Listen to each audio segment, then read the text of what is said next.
Mummy जल्दी यहाँ आओ, मम्मी जल्दी आओ। ओहो, अब क्या हो गया? जल्दी बता बेटा। मम्मी ये पेड़ हरे क्यों होते हैं पर लाल क्यों नहीं होते? उफ, तू और तेरे सवाल। अब ये सब मुझे नहीं पता। जब शाम को पापा घर आएंगे तब उन्हीं से पूछना, ठीक है बेटा? अच्छा मम्मी, ये हवा कैसे चलती है ये तो बता दो ना। हे मेरे भगवान, देख सुनहरी, मैं बोल रही हूँ, अब बस चुप हो जा। सारा दिन मेरी खोपड़ी खाती रहती है। पापा आएंगे तो उनका सर खाना। पर पापा का सर कैसे खा सकती हूँ? वो तो मेरे मुंह के अंदर आएंगे ही नहीं। तब तक आप लोग हमारी इस वीडियो को लाइक और अगर आपने हमारे चैनल को सब्सक्राइब नहीं किया है तो जल्दी से सब्सक्राइब कर ले। भगवान के लिए चुप हो जा मेरी बच्ची। तुझे पता है ना मेरी जान को कितने काम पड़े हैं। तेरे उल्टे पुल्टे सवालों के जवाब नहीं है मेरे पास। टुनटुनी चिड़िया कालू कौवे की एक ही औलाद थी जिसका नाम सुनहरी था। वो जितनी नटखट थी, दिमाग की उतनी ही तेज थी। वो सारा दिन अपने माता पिता से सवाल पूछती रहती। टुनटुनी चिड़िया उसके सवालों से चिढ़ जाती थी। फिर उसी शाम ये पापा आ गए, पापा आ गए। अरे मेरी सुनहरी बिटिया, कैसी है मेरी बच्ची? मैं अच्छी हूँ पापा। अच्छा पापा एक बात बताओ, ये हवा क्यों चलती है? लो, ये फिर शुरू हो गई। अरे बेटा, एक काम करो, जाकर अपनी मम्मी से पूछो। खबरदार, जो इसे मेरे पास भेजा आप ही भुगतो। बेटी पापा से ही पूछो, जो पूछना है वही बताएंगे तुम्हें सब कुछ। कालू कौवा टुनटुनी चिड़िया भगवान कृष्ण के भक्त थे। कालू कौवा टुनटुनी चिड़िया का हंसता खेलता ये छोटा सा परिवार था। बस दिक्कत इतनी थी कि कालू की आमदनी बहुत कम थी। वो एक चाय की दुकान पर मजदूरी करता था और बड़ी मुश्किल से अपने घर का खर्च चला पाता था। कुछ दिनों के बाद जन्माष्टमी का त्योहार आया तो कालू और टुनटुनी सुनहरी चिड़िया को लेकर कृष्ण भगवान के मंदिर पहुँचे। मम्मी बताओ ना वो कौन थे? आओ मैं बताता हूँ। अब रुको, पहले ये तो बताओ कि हमारे घर में सबसे बड़ा कौन है और आपका और मम्मी का ख्याल कौन रखता है? पापा आप? हाँ, तो वैसे ही इस पूरी दुनिया में सबसे बड़े भगवान हैं और वो ही हम सबका ख्याल रखते हैं। अच्छा, जैसे आप मेरे पापा हो वो सबके पापा हैं, मतलब कि बड़े वाले पापा हैं। हाँ, अब समझी तुम, शाबाश। पर पापा आपने तो कहा था कि वो सबसे बड़े हैं, पर वो तो कितने छोटे से दिख रहे थे। हे भगवान, सब समझाया पढ़ाया गुड़ गोबर कर दिया। पापा बताओ ना, वो तो मुझसे भी छोटे थे, तो वो सबसे बड़े कैसे हो सकते हैं? असल में जो मूर्ति तुमने देखी थी ना, वो भगवान के बचपन की याद दिलाती है, मतलब उनके बाल रूप को दर्शाती है। अच्छा पापा, उन भगवान जी का नाम क्या है? उनका नाम गोपाल है। अच्छा, तो क्या हम उन्हें घर नहीं ले जा सकते? सुनो ना, उसका कितना मन है, उसे छोटे से बाल गोपाल की मूर्ति दिला दो ना। अच्छा ठीक है, दिला दूंगा, तुम चिंता मत करो। कालू ने वही मंदिर के बाहर से भगवान कृष्ण की एक छोटी सी मूर्ति खरीद ली। वो भगवान की बाल रूप की मूर्ति थी जिसमें वो माखन खा रहे थे। सुनहरी चिड़िया को मूर्ति बहुत ही पसंद आई। शाम को टुनटुनी चिड़िया ने देखा कि सुनहरी डाल पर भगवान की उसी मूर्ति के साथ खेल रही थी। ये देखकर वो चीखी, हे भगवान, कैसा अनर्थ कर रही है। भगवान की मूर्ति को खिलौना बनाकर खेल रही है। इधर आ, आज तो पिटाई खाएगी। अरे क्या हुआ? उस पर गुस्सा मत करो टुनटुनी। देख रही हो आप, भगवान की मूर्ति को खिलौना बनाकर खेल रही है। ये मूर्ति मैंने मंदिर में रखी थी, वहाँ से उठा लाइए। अरे अभी छोटी है वो, उसे नहीं पता कि भगवान का दर्जा क्या है। वो तो उन्हें अपना दोस्त मान रही है। तुम रुको, मैं समझाता हूँ उसे। कालू कौवे ने भगवान की मूर्ति को फिर से मंदिर में रख दिया। पापा, मैं गोपाल जी के साथ क्यों नहीं खेल सकती? इसलिए कि मिट्टी लगने से गोपाल जी गंदे हो जाएंगे ना। वो भगवान है ना, इसलिए उनको मंदिर में रहने दो। वहाँ हम एक साथ उनकी पूजा करेंगे। ठीक है पापा। फिर एक दिन, मम्मी गोपाल जी को खाने में क्या पसंद है? बेटा, उन्हें खाने में दूध, दही और मीठे मीठे फल ये सब पसंद है। फल? ये फल क्या होते हैं? मैंने तो आज तक नहीं खाए, मुझे भी खाने हैं मीठे मीठे फल।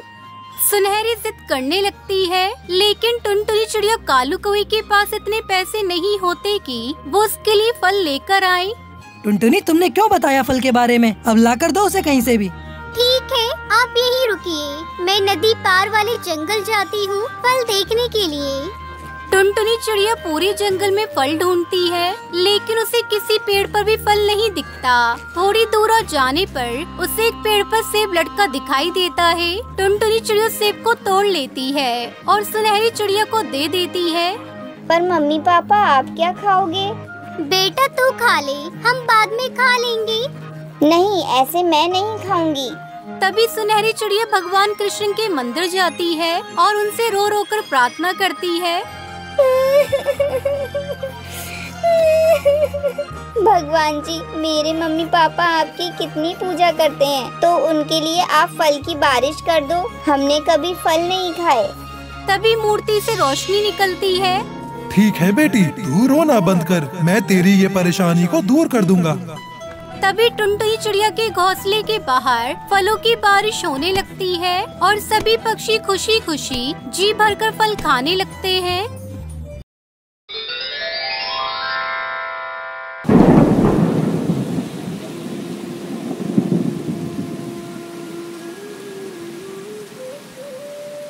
अजी सुनते हो, घर में कुछ खाने के लिए नहीं है, बाजार से जाकर कुछ खाने के लिए ले आओ। पापा आज खाने के लिए फल लेकर आना। चुप करो चुप, हमारे पास इतने पैसे नहीं है जो हम बाजार से लाकर फल खा सकें। अजी आपको जो भी लाना हो आप अपनी मर्जी से ले आना। टुनटुनी की बेटी सुनहरी चिड़िया ये सुनकर बहुत दुखी होती है। कालू कौवा मन ही मन सोचता है। तब तक आप लोग कमेंट पे बताएं 78 - 56 कितने होते हैं। मेरी बेटी का फल खाने का मन कर रहा है, लेकिन क्या करूं, उतने पैसे तो मेरे पास नहीं है। कालू थैला लेकर बाजार निकल जाता है। रास्ते में उसे बंटी कबूतर मिलता है। अरे भाई, कहाँ जा रहे हो? क्या बात है, इतने दिनों बाद दिखे हो? भाई मैं तो बाजार से सामान लेने जा रहा हूँ, और तुम कहाँ जा रहे हो? अरे भाई, मैंने सुना है जंगल में कहीं फल की बारिश हुई है, मैं वहीं ढूंढ रहा हूँ। मुझे फल खाए हुए बहुत दिन हो गए। अरे वाह, मेरी बेटी भी फल खाने की जिद कर रही थी। मुझे भी उसके लिए खूब सारे फल लेकर जाने हैं। चलो वो जगह ढूंढते हैं जहाँ फल की बारिश हुई है। दोनों मिलकर फल वाली जगह ढूंढने निकल जाते हैं। तभी बारिश होने लगती है। ऐसी बारिश में दोनों से उड़ना मुश्किल हो रहा था। अब क्या करें बंटी, ऐसी बारिश में तो हम फल नहीं ढूंढ पाएंगे। हाँ भाई, पहले बारिश को बंद होने दो, तब हम फल ढूंढेंगे। हाँ बंटी, हम बारिश के बाद ही फल ढूंढेंगे। ये बोलकर दोनों घर की तरफ लौटने लगते हैं। कालू बारिश से बचने के लिए पेड़ के नीचे कूद रहा था। तभी उसे जमीन पर बहुत सारे फल पड़े हुए दिखाई देते हैं। कालू इतने सारे फल को देखकर बहुत खुश होता है। अरे वाह, भगवान ने मेरी विनती सुन ली। आज मेरी इच्छा पूरी हो गई। अब मैं खूब सारे फल घर ले जाऊंगा और अपनी बेटी को भी खिलाऊंगा। दोनों फल को इकट्ठा करना शुरू कर देते हैं। कालू अपने थैलों में फलों को डालता रहता है। उसी समय चील वहाँ पहुँचता है। रुको रुको, तुम यहाँ क्या कर रहे हो? ये फल नीचे पड़े हुए हैं, मैं उन्हें इकट्ठा करके अपने घर ले जाऊंगा। मेरी बेटी ने बहुत दिन से फल नहीं खाए, आज मेरी बेटी पेट भरकर फल खाएगी। तभी चील के मन में लालच आ जाता है। वो मन ही मन सोचने लगता है, मुझे कुछ तो करना पड़ेगा ताकि ये सारे फल मुझे मिल जाएं। फिर मैं इन्हें बाजार में बेचकर खूब पैसे कमाऊंगा। ए कौवे, तुमने यहाँ से फल ले जाने का साहस कैसे कर लिया? अगर मैंने तुम्हारी ये बात राजा को बता दी तो वो तुम्हें खूब दंड देंगे। चील की बात सुनकर कालू कौवा डर जाता है और कहता है, मुझसे गलती हो गई, मुझे नहीं पता था कि यहाँ से फल ले जाना मना है। तुम राजा से जाकर कुछ मत कहना। हाँ ठीक है, मैं राजा से कुछ नहीं कहूँगा, लेकिन तुम्हें मेरी एक बात माननी पड़ेगी। हाँ ठीक है, कहो कहो, मुझे तुम्हारी कौन सी बात माननी पड़ेगी? तुम इन फलों को इस टोकरी में इकट्ठा कर दो, मैं इन फलों को राजा को दे आऊँगा। ठीक है, मैं ये काम कर देता हूँ। ये कहकर कालू को वो सारे फल टोकरी में इकट्ठा कर देता है। इस कालू को मैंने पागल बना दिया और अब इन फल को मैं बाजार में बेचने चलता हूँ। जब कालू खाली घर पहुँचता है तो टुनटुनी उससे पूछती है, अरे क्या हुआ, आप तो खाली थैला लेकर लौटे हो, आप कुछ लाए क्यों नहीं? तभी कालू कौवा टुनटुनी को सारी बात बताता है। अरे उस चील को मैं जानती हूँ, वो चील बहुत ही दुष्ट और छोटा है। आप यहीं रुको, मैं उस चील से जाकर निपटती हूँ। टुनटुनी चील के पास जाती है। तभी वो देखती है कि चील उन फलों को बाजार में बेच रहा था। फल ले लो फल, ताजी ताजी फल ले लो फल। अरे सुनो भैया, मुझे 5 किलो फल देना। क्या 5 किलो फल? एक साथ इतने फल लोगी? हाँ हाँ, 5 किलो ही चाहिए, तभी तो इतनी बड़ी टोकरी लेकर आई हूँ। जल्दी से 5 किलो फल दो। ये सुनकर चील टुनटुनी को 5 किलो फल दे देता है। लाओ लाओ, मुझे अब 100 रुपए दो। अरे किस बात के पैसे? ये फल तुम्हारे नहीं है, ये तो जंगल के राजा के फल है। अगर तुम मुझसे पैसे लोगी तो मैं जंगल के राजा को जाकर बता दूंगी कि तुम उनके फल को बेच रहे हो। टुनटुनी की ये बात सुनकर चील डर जाता है और टुनटुनी को सारे फल दे देता है। सारे फल लेकर टुनटुनी खुश होकर गुनगुनाती अपने घर की ओर चली जाती है।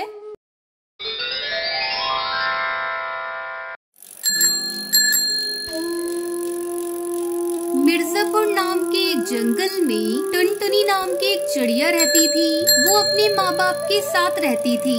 टुनटुनी के पिता खेत में हल चलाने का काम करते थे और टुनटुनी अपने पिता की मदद करती थी। 2 दिन बाद टुनटुनी की कॉलेज फीस देने का समय आ गया था। क्या पैसों का इंतजाम किया है आपने? तुम चिंता मत करो, मैं कुछ भी करके 2 दिनों में पैसों का इंतजाम कर लूँगा। ऐसा कहकर टुनटुनी चिड़िया के पिता बड़ी बहादुरी से बात करके वहाँ से चले जाते हैं। टुनटुनी चिड़िया की माँ उनका बहुत इंतजार कर रही थी, लेकिन बहुत देर के बाद भी वो नहीं आते हैं। तब तक आप लोग कमेंट पे बताएं 94 + 70 + 7 कितने होते हैं? पता नहीं ये जंगल में घूमना कब बंद करेंगे। बेटी की फीस की कोई फिक्र नहीं है इन्हें। मैं जाकर देखती हूँ।